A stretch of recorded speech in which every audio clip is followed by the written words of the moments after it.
Thanks for joining us here on Focus on Africa from BBC World News. This Sunday, Somalia will hold its long-awaited presidential elections, almost 15 months after they were initially scheduled to take place. The vote will end months of political uncertainty and mark another milestone in the Horn of Africa nation. However, this is not an ordinary election, as citizens are not the ones voting. The BBC's Soraya reports.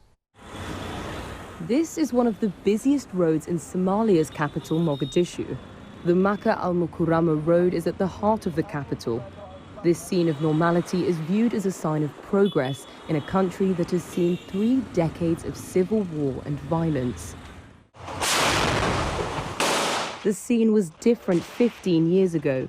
This section of the city was the battlefront between Al-Qaeda-linked Islamist insurgency group Al-Shabaab and government forces backed by thousands of AU peacekeeping troops drawn from the countries in the region.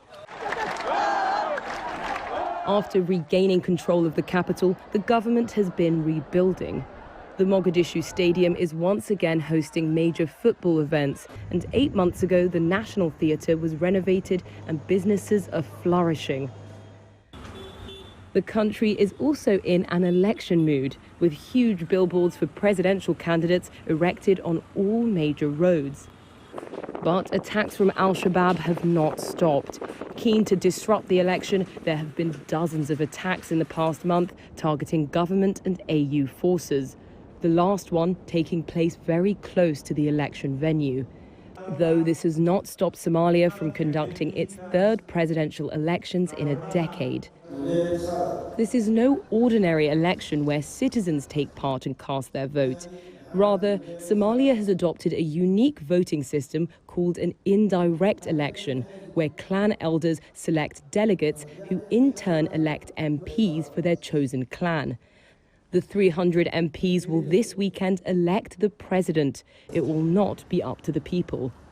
I would have liked the opportunity to vote a candidate of my liking, but since that's not possible, I hope the new president will understand the people better and will give our voting rights back in the next election. This country needs someone who knows what they are doing, is honest, has faith, and can mend all the ills that exist in our country, and can also bring the people together for the greater good. Whoever gets elected this Sunday will have to deal with the ongoing drought that has internally displaced more than 6 million people. There is also the rising cost of living and the hike in fuel prices as a result of the war in Ukraine. The economic impact of the COVID-19 pandemic remains an issue. The other key problem is how to deal with the constant threat of attacks from Al-Shabaab. The next president of Somalia will have plenty to deal with. Soraya, BBC News.